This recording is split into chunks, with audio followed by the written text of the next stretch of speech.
कौन था सुल्ताना डाकू?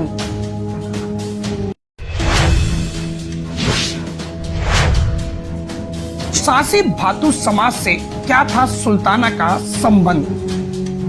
आखिर डाकू सुल्ताना किसका वंशज था?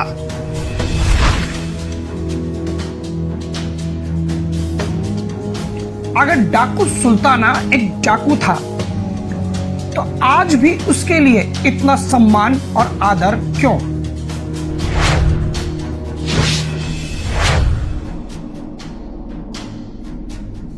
ऐसे ही तमाम सवालों के जवाब देगी आज की हमारी यह रिपोर्ट।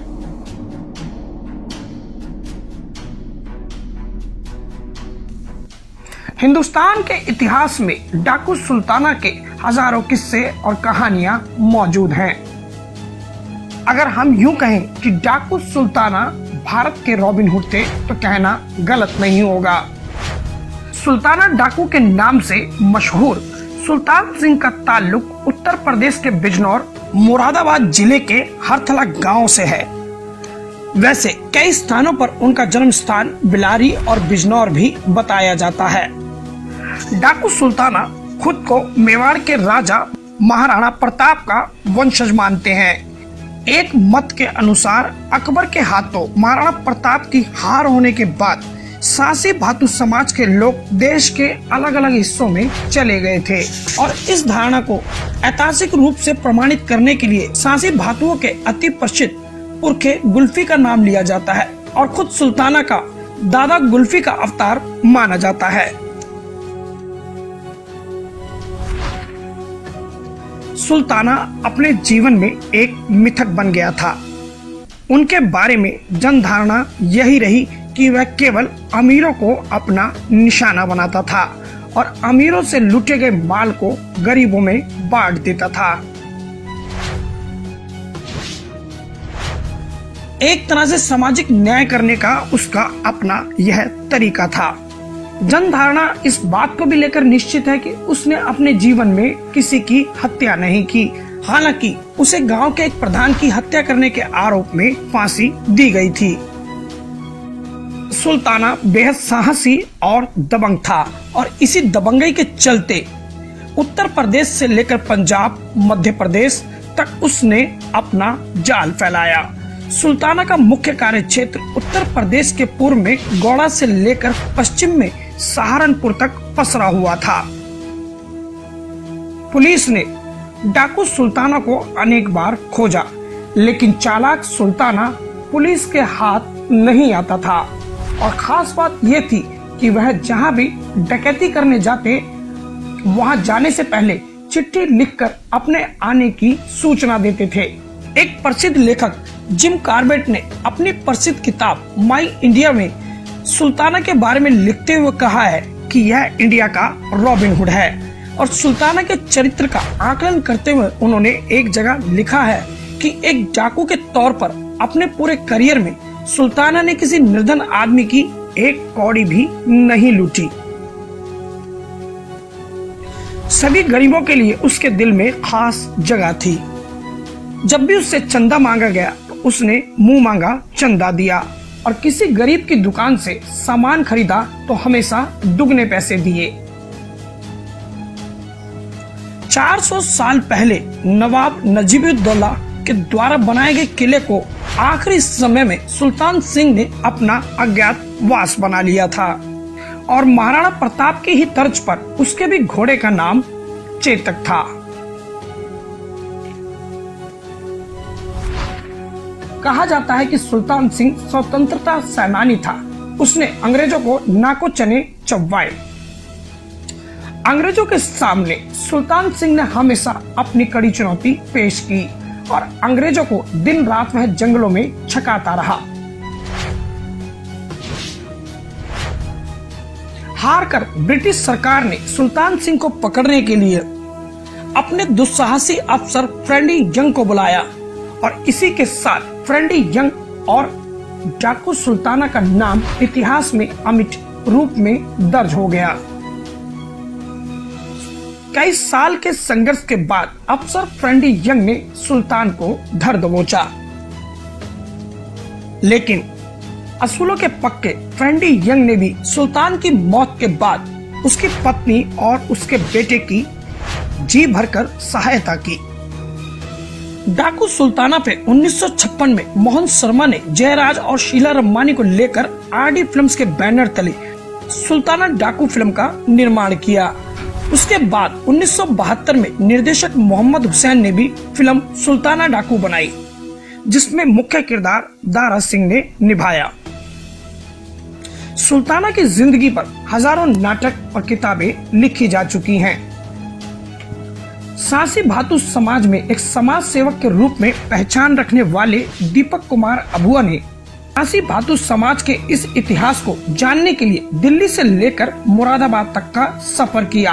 हम आपको बता दें कि दीपक कुमार अबुआ सासी भातु समाज में कई कल्याणकारी योजनाओं के तहत समाज का उत्थान करने का काम कर रहे हैं और अपने केडीएस अबुआ प्रोडक्शन के चलते वह सासी भातु समाज के हुनरमंद बच्चों को बॉलीवुड में भी काम देने की पहल कर रहे हैं। उनकी इस यात्रा में विनोद कुमार सिंह उत्तर प्रदेश अध्यक्ष, अखिल भारतीय सहसमल भातु समाज संघ के अध्यक्ष विनोद कुमार सिंह भातु ने दीपक कुमार अबुआ की मदद की। आइए डाकू सुल्ताना के और इतिहास को खुद दीपक कुमार अबुआ विनोद कुमार सिंह भातु के द्वारा सुनते हैं।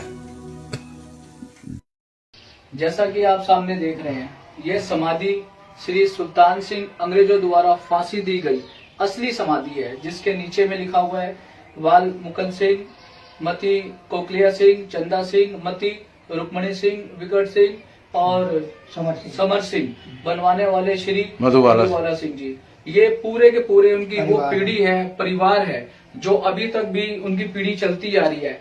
और हमारे मुरादाबाद से चंद्र मोहन जी का मैं शुक्रिया अदा करूंगा कि इन्होंने इस समाधि के बारे में मुझे बताया। बहुत ही किताबों में, टीवी वगैरह में भी देखा और सुना अंग्रेजों के समय में कि ना कोई चीज हमारे समाज, भातु समाज के अंदर वो जीवित नहीं थी। लेकिन चंद्र मोहन जी का, वीके सिंह जी का और इन दो भाइयों का बहुत बहुत धन्यवाद करता हूँ, जो जीती जागती सासी भातु समाज में एक ये मिसाल है, जो कि आपके सामने ही है। आप इसे पढ़ सकते हैं, देख सकते हैं। पूरे भारतवर्ष में, हिंदुस्तान में आप कहीं से भी आकर के भारत में उत्तर प्रदेश मुरादाबाद में आकर ये चीज आज भी जिंदा व्यक्तियों की तरह बिल्कुल जीवित है। जनपद मुरादाबाद में दिल्ली से चल करके हमारे आदरणीय श्री दीपक कुमार अबुआ जी यहाँ पधारे हैं और दीपक कुमार अबुआ जी ने हमारे परम पूजनीय आदरणीय श्री सुल्तान सिंह, जो हमारे समाज के सुल्ताना डाकू के नाम से जाने जाते हैं, इनके बारे में संक्षिप्त में बताएं कि सुल्तान सिंह एक समाज सेवक थे और एक तरीके से स्वतंत्रता संग्राम सेनानी थे। इन्होंने समाज के लोगों को काफी योगदान दिया, सहयोग दिया और ये अंग्रेजों से लड़ाई लड़ी। इन्होंने अंग्रेजों का माल लूट करके गरीबों में बांटते थे। इनका जो अंतिम जो संस्कार हुआ था वो एक फांसी की सजा आगरा में हुई थी 1924 में। इनको अंग्रेजों द्वारा फांसी की सजा दी गई थी आगरा में। और इनका जो है नजीबाबाद में किला है, उस किले के अंदर इनको जो है वहाँ अंतिम संस्कार किया गया था।